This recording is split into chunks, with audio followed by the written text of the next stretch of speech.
Assalamualaikum warahmatullahi wabarakatuh. A'udzubillahi minasyaitonirrajim. Bismillahirrahmanirrahim. Alhamdulillahirabbil alamin. Shalatu wassalamu ala asrafil anbiya'i wal mursalin wa ala alihi washabihi ajmain. La haula wala quwwata illa billahil aliyyil azim. Rabbi shrah li sadri wa yassir li amri wahlul 'uqdatam min lisani yafqahu qawli. Amma ba'd. Yang saya hormati Ibu Kepala Sekolah Dr. Rita Amalisa, Bapak dan Ibu Guru, karyawan SMA Negeri 2 Nganjuk, serta anak-anakku semuanya yang berbahagia. Tentunya pada kesempatan hari ini kita sudah memasuki bulan Ramadan. Marhaban ya Ramadan, ahla wa sahlan bi sahri Ramadan. Mari senantiasa memperkuat kerinduan dan kecintaan terhadap bulan Ramadan ini, dan kita berharap kepada Allah Subhanahu wa taala atas semua kenikmatan yang telah diberikan kepadanya.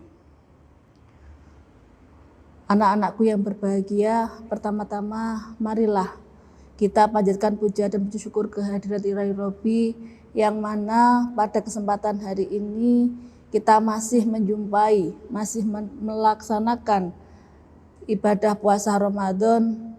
Tentunya insya Allah semuanya dalam keadaan sehat walafiat. Sholawat serta salam kita haturkan kepada junjungan kita Nabi Muhammad SAW, yang kelak kita nantikan syafaatnya di yaumul qiyamah. Amin ya rabbal alamin. Pada kesempatan kali ini Bu Rini akan memberikan materi terkait dengan materi haid, yang dimana dalam pembelajaran ini tidak ada atau tidak tersampaikan di dalam kelas. Oleh sebab itu materi haid ini tidak diperuntukkan hanya untuk siswa putri saja, namun siswa putra juga hukumnya wajib mempelajari terkait dengan ilmu Risalatul Mahaid ini. Yang pertama, apa sih yang dimaksud dengan haid itu? Pengertian daripada haid adalah darah yang keluar melalui farji seorang perempuan setelah umur 9 tahun dalam keadaan sehat dan tidak setelah melahirkan, dan darah yang keluar tidak kurang dari sehari semalam atau 24 jam dan juga tidak melebihi 15 hari. Jadi artinya darah haid ini adalah darah yang keluar dari farji seorang perempuan bukan karena sakit ataupun bukan karena suatu penyakit. Biasanya darah yang keluar dari farji seorang perempuan ini dimulai ataupun di usia anak perempuan berumur 9 tahun ataupun lebih. Macam-macam darah itu ada 3, ada darah haid, ada darah istihadah, dan darah nifas. Lalu apa yang dimaksud darah istihadah itu? Darah istihadah itu darah yang keluar dari farji perempuan karena yang bukan termasuk darah haid dan darah nifas. Artinya darah istihadah ini adalah darah penyakit. Kalau darah nifas ini adalah darah yang dikeluarkan dari farji seorang perempuan setelah melahirkan. Bedanya antara darah haid, darah nifas, dan darah istihadah itu, kalau darah haid paling sedikit keluar 1 hari 1 malam atau 24 jam, dan paling banyak adalah 15 hari menurut Imam Syafi'i. Tetapi pada umumnya perempuan di Indonesia itu pada umumnya mengeluarkan darah haid sebanyak 7-8 hari. Sedangkan darah nifas itu darah yang dikeluarkan setelah seorang wanita melahirkan. Pada umumnya darah nifas itu keluar sebanyak 40 hari dan paling banyak 60 hari. Sedangkan darah istighadah itu keluar setelah darah haid. Berarti kalau tadi darah haid tadi paling banyak 15 hari, jikalau ada seorang wanita yang keluarnya melebihi dari batas 15 hari dari darah haid, maka selebihnya dihukumi darah istighadah yang dinamakan adalah darah penyakit tadi. Terus berikutnya adalah hukum mempelajari daripada darah haid, nifas, dan istighadah. Jika seorang wanita sudah mempunyai suami dan suaminya mengerti hukum haid, nifas, dan istighadah, maka suaminya wajib mengajarkan. Namun, jika suaminya juga tidak mengerti, maka wanita tersebut wajib pergi belajar kepada orang yang mengerti dan suaminya haram mencegahnya. Atau suaminya yang pergi belajar dan kemudian ia mengajarkan kepada istrinya. Jadi bahwa hukum daripada mempelajari haid ini wajib bagi setiap wanita yang sudah balik dan tentunya wajib juga bagi seorang laki-laki. Toh nanti pada akhirnya kita semua baik laki-laki maupun perempuan nanti, terutama nanti yang perempuan calon ibu untuk anak-anaknya dan yang laki-laki juga calon suami untuk istri dan anak-anaknya, maka seorang laki-laki juga wajib menimba ilmu terkait dengan ilmu haid tersebut.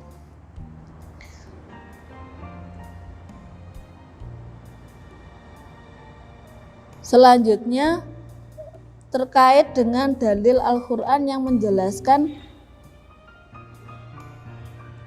tentang haid yang terdapat dalam surat Al-Baqarah ayat 222. A'udzubillahi minasyaitonirrajim. Bismillahirrahmanirrahim.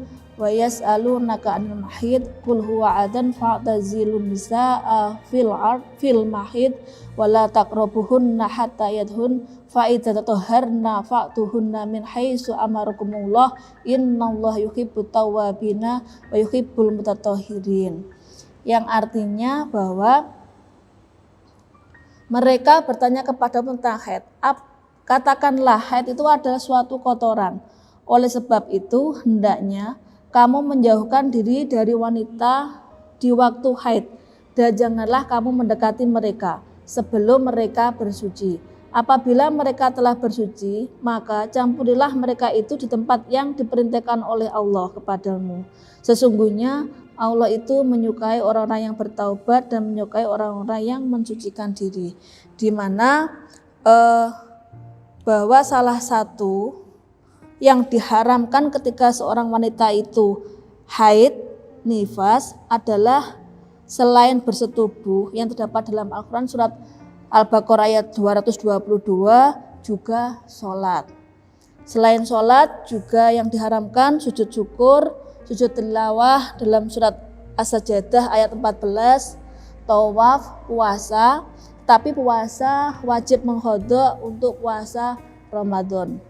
Iktikaf, masuk masjid kalau khawatir nanti mengotori, membaca Al-Quran, menyentuh Al-Quran, menulis Al-Quran, mendatangi orang sakaratul maut, dijatuhi talak, dan masih banyak lagi. Itu diantaranya yang diharamkan ketika seseorang haid dan nifas. Tanda-tanda seorang perempuan dikatakan balik, yang pertama adalah mengeluarkan mani setelah umur 9 tahun. Mengeluarkan mani atau haid setelah umur 9 tahun atau kurang sedikit 16 hari. Yang kedua adalah umur 15 tahun. Apabila setelah umur 9 tahun tidak mengeluarkan mani atau tidak haid. Jadi artinya apabila ada seorang perempuan yang sudah memasuki umur 15 tahun tetapi belum mengeluarkan darah haid, seorang tersebut juga sudah dihukumi baligh atau sudah dikatakan mengeluarkan darah haid. Sedangkan tanda-tanda baligh bagi seorang laki-laki yang pertama adalah mengeluarkan mani setelah 9 tahun tepat. Biasanya ditandai dengan mimpi basah. Tentunya anak-anak laki-laki sudah semua kan sudah kelas 10 dan sudah kelas 11, kelas 12, usianya sudah lebih dari 9 tahun, insya Allah semuanya sudah pernah mengalami mimpi basah. Terus yang kedua, umur 15 tahun apabila tidak mengeluarkan mani setelah umur 9 tahun. Yang dimaksud dengan tahun di sini adalah perhitungan hijaiyah atau komariah, tidak dengan hitungan tahun Masehi. Sedangkan warna darah, anak-anak tentunya nanti ketika haid dilihat darahnya. Darah itu ada 5 macamnya, yaitu ada 5 macam warna darah. Yang pertama berwarna hitam, merah, abu-abu. Abu-abu itu antara merah dan kuning, kuning dan keruh. Sedangkan sifatnya darah itu ada yang kental, berbau, kental juga berbau, tidak kental dan tidak berbau.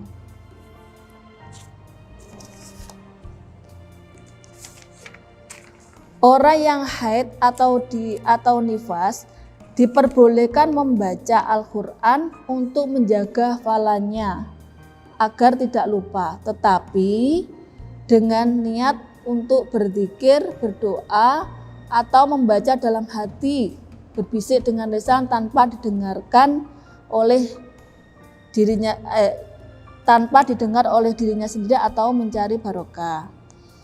Terus yang selanjutnya adalah cara mandi haid dan nifas. Cara mandi haid dan nifas itu yang pertama, niat untuk menghilangkan hadas nifas atau haid, hadas besar, dan niat itu bersamaan dengan permulaan membasuh anggota badan. Niatnya Bismillahirrahmanirrahim. Nawaitu guslal lirafil hadasil akbari fardholillahi ta'ala. Kalau nanti haid diganti minal haiti atau minal nifasi. Terus selanjutnya membasuh seluruh badan tanpa terkecuali dengan mengalirkan air, tidak terkecuali bagian farji wanita yang tidak nampak kecuali dengan duduk jongkok dan masrubah, jadi tempat menutupnya lubang dubur. Jadi selain air, niat bersama dengan mengalirkan air mulai dari ujung rambut sampai ujung kaki, juga termasuk dubur itu juga harus kena air yang mengalir. Sedangkan bagaimana cara menghodok sholat ketika keluar dan berhentinya darah? Apabila darah keluar pada waktu sholat, maka batas waktu diwajibkan sholat apabila jarak antara masuknya waktu sholat dan keluarnya darah haid cukup atau muat untuk mengerjakan sholat sekaligus untuk bersuci. Yang kedua, apabila berhentinya darah pada akhir waktu sholat, maka batasannya adalah waktu yang tersisa untuk mengerjakan takbiratul ihram. Jika waktunya cukup, maka sholatnya wajib dikerjakan ditambah sholat yang sebelumnya apabila sholat itu sah untuk dijama'. Lah tentunya terkait dengan haid ini yang setiap bulannya itu seorang perempuan yang sehat pasti mengeluarkan darah haid ini, kita harus lebih berhati-hati dalam menghodok sholatnya. Dan saya ingatkan lagi, mumpung ini masih bulan sebelum bulan Ramadan, masih ada waktu untuk menghodok puasa. Anak-anak perempuan, anak-anak putri, ayo dihodok puasanya agar kita nanti betul-betul dalam melaksanakan ibadah puasa ibadahnya lebih khusyuk, tentunya seperti itu.